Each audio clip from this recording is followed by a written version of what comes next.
Can you tell us what Queen is all about? It's basically a rock and roll band with lots of harmonies, lots of everything.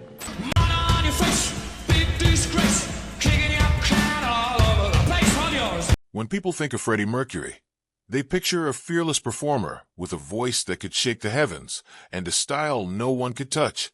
The dazzling frontman of Queen, with his four-octave range and larger-than-life stage presence, wasn't just a rock star. He was a phenomenon. But behind the glitz, glamour, and unforgettable songs was a man who held very strong opinions. Freddie didn't just demand perfection from himself. He expected it from everyone around him. He wasn't the type to bite his tongue or sugarcoat things. If he thought another artist was slacking, being fake, or not living up to their potential, he'd say so, loud and clear. Doing things half-heartedly is a complete waste of time, Freddie once said, and he lived by that. According to his longtime assistant Peter Freestone, Mercury could be brutally honest about other musicians, especially if he felt they didn't take their craft seriously. From sharp backstage confrontations to creative battles in the studio, Freddie's feuds weren't just about ego. They were about artistry, values, and what it meant to truly deliver on stage. Let's take a look at 6 legendary artists who ended up on the wrong side of Freddie Mercury's high standards. Number 6. Sid Vicious. One of the most famous Mercury clashes happened with Sex Pistols bassist Sid Vicious in 1977. Both Queen and the Pistols were working in the same London studio, Queen recording their album News of the World, while the Pistols worked on Nevermind the Bollocks. Punk was exploding at the time, and it stood in total opposition to the kind of theatrical rock Queen was known for. Vicious, never shy about stirring things up, walked into Queen's studio and sneered, "Still bringing ballet to the masses, Fred?"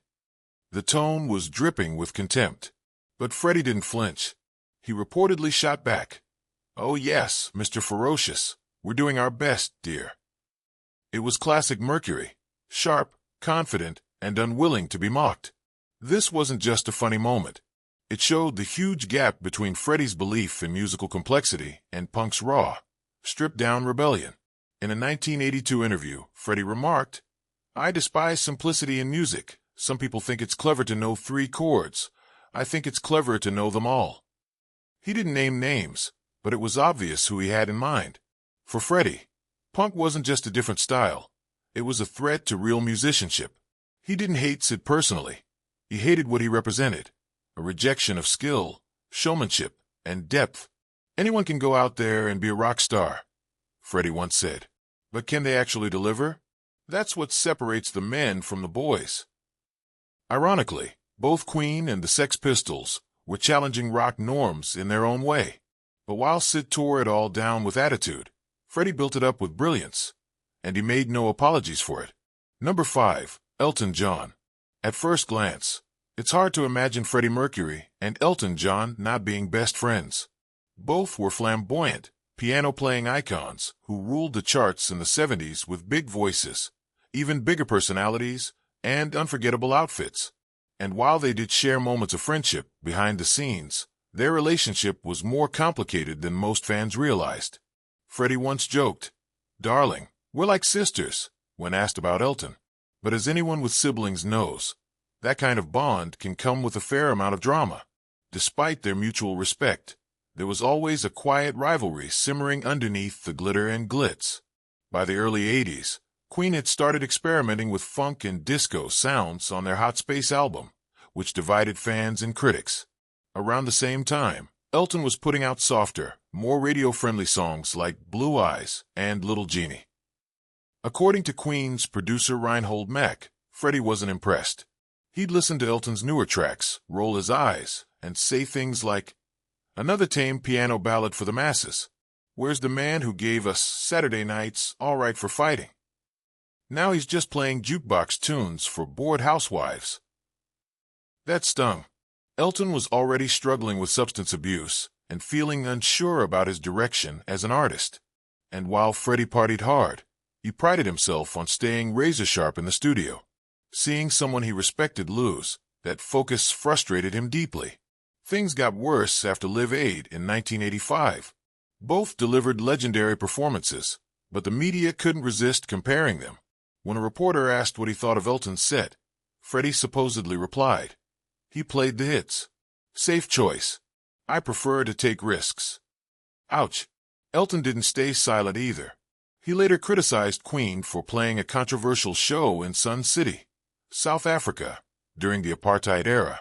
Freddie was furious, calling Elton a hypocrite. Elton later admitted, he called me out, and honestly, he wasn't wrong. In the end, they were two towering talents with very different outlooks, both proud, both sensitive, and both unwilling to back down. Their bond may have had its rocky moments, but deep down, they understood each other more than most. Number 4, David Bowie. Freddie Mercury and David Bowie gave the world one of rock's most iconic songs, Under Pressure. But behind that masterpiece was a creative battle so intense, it almost tore their collaboration apart. These weren't just two musicians working together, they were two unstoppable forces, each with their own vision, ego, and way of doing things. In 1981, Queen and Bowie came together to record what would become a timeless anthem. But the studio sessions? They were chaos. Queen's bassist, John Deacon, once revealed that there were times Freddie was ready to kick Bowie out of the studio altogether. Their working styles were completely different, he said. It was like oil and water. Freddie liked structure. He'd show up with songs mapped out, knowing exactly what he wanted. Bowie, on the other hand, thrived on improvisation. He'd change his mind every 5 minutes, chasing new sounds and ideas. To Freddie, this wasn't artistic, it was a headache. David thinks that changing everything on a whim is creativity, Freddie reportedly complained. I call it wasting everyone's time. Things didn't get better outside the studio either. One night after a long session, they had dinner together. Bowie spent most of the evening talking about spiritualism, vegetarianism, and Tibet. Freddie, rolling his eyes, told his assistant later, if I hear one more word about enlightenment, I'll strangle him with his scarf. He wasn't into lectures, especially not after a day of clashing over music. What really irritated Freddie was Bowie's transformation from the wild glam rocker of the Ziggy Stardust days to a more serious, artsy figure during his Berlin phase. Freddie loved theatricality and big performances. Bowie's rejection of that struck him as fake. He acts like putting on a show is beneath him now, Freddie told a friend. But if that's true, why does he keep calling me to collaborate? Despite all this, Under Pressure still came out of that storm, and it's a testament to how brilliance can rise even from butting heads. Freddie may have been frustrated, but he never denied Bowie's talent. He just couldn't stand the drama that came with it. Number 3, Rod Stewart. Freddie Mercury and Rod Stewart once dreamed up a bold idea, a joint album that would show off their wildly different voices and stage personas. They even gave it a name, Torch. But what could have been a legendary collaboration fell apart before it ever really got started, thanks to clashing priorities and, as Freddie saw it, a serious lack of professionalism. It all began in 1982 in Munich. The two rock stars ran into each other, chatted over drinks, and got excited about working together. But as studio time got scheduled, things started to unravel fast. Rod couldn't commit to anything. Freddie reportedly told his close friend Mary Austin, we'd book a session, and he'd cancel last minute, off playing football or chasing some model. I don't have time for amateurs, darling, even if they've sold millions. That stung, and not just because of the words. Rod had always had a bit of a reputation for letting fun come before business. But Freddie, despite his wild personal life, was incredibly disciplined when it came to his art. Being late or unprepared was a deal breaker. One story from Queen's manager Jim Beach really drives it home. Rod showed up 3 hours late to the studio with nothing ready. Freddie was so furious, he stormed out. Later, he vented. Rod's raspy voice worked great when he was singing about gritty street life with the Faces. But now, he's still growling, but it's all songs about yachts and blondes. It's become a parody. That criticism wasn't just about vocal style. It was about evolution. Freddie constantly pushed Queen's sound into new territory, from opera rock to synth-heavy dance tracks. He saw Rod sliding into safe, easy commercial hits, and it disappointed him. Their personalities also didn't help. Both were born showmen, used to being the center of attention. During one argument about the direction of their album, Freddie allegedly snapped, "There's only room for one peacock on this record, and we both know who has the better plumage." And just like that, torch was extinguished before it could light up anything. Number 2, Michael Jackson. Freddie Mercury and Michael Jackson, two of the greatest performers of all time, seemed like the perfect musical match. They were both bold, theatrical, and constantly pushing the boundaries of what music and performance could be. So when they got together in 1983 to collaborate on 3 songs, fans expected magic. Instead, what they got was silence. None of the tracks were released during Freddie's lifetime, and the reason? The sessions were a total disaster. It all started at Jackson's home studio in Encino, California. The plan was to record "There Must Be More to Life Than This," "State of Shock," and "Victory." But after just a few sessions, Freddie had had enough. He called Queen's manager Jim Beach from the U.S. and said, "I can't work with him. The man's gone mad. He sits there with that bloody chimp, talking to mannequins, and makes me wait for hours. I'm not dealing with this." Freddie wasn't one to get easily rattled, but Jackson's eccentricities were too much, even for him. He also struggled with how perfectionistic Jackson had become. Freddie himself was famously demanding in the studio, but this was next level. According to Queen's drummer Roger Taylor, Freddie came back from L.A. grumbling, "Michael wants to redo everything 50 times. Even I think that's excessive." But what really pushed Freddie over the edge wasn't just the music, it was the image. He felt like Jackson had traded honesty for mass appeal. "Michael's not making music anymore. He's manufacturing product," Freddie reportedly told journalist David Wig in an interview that was never published. "Everything is so calculated. Where's the soul? Where's the risk?" And then came the personal stuff.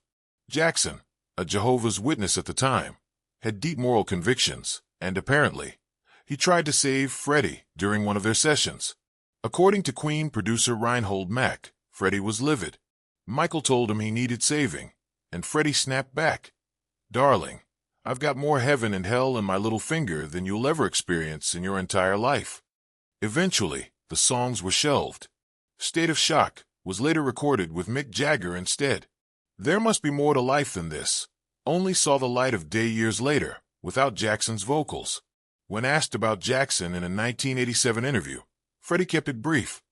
"Very talented boy. Shame about everything else." 6 words that said it all. Number 1, Paul Weller. When it comes to outspoken rock stars, few wear their opinions as proudly and as sharply as Paul Weller. Known for his biting critiques of fellow musicians, Weller has taken aim at everyone from Bono to James Blunt.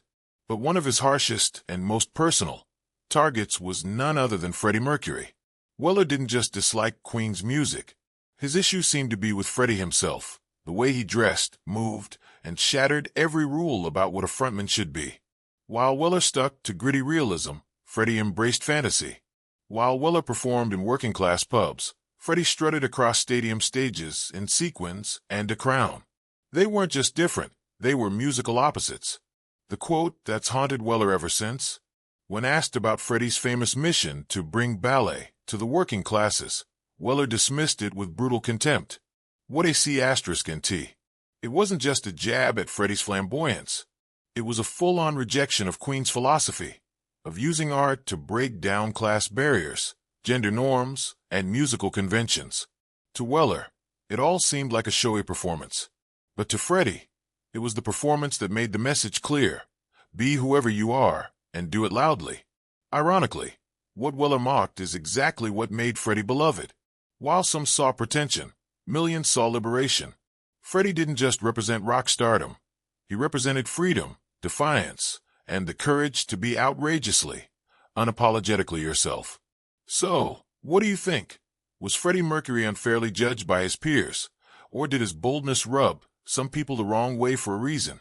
Drop your thoughts in the comments. We'd love to hear from you. And if you enjoyed this countdown into the rivalries and raw opinions behind the curtain of rock history, don't forget to like, subscribe, and share the video. We've got more legendary stories, backstage drama, and deep dives into music's most iconic names coming your way. Thanks for watching, and remember, the greatest artists never play it safe.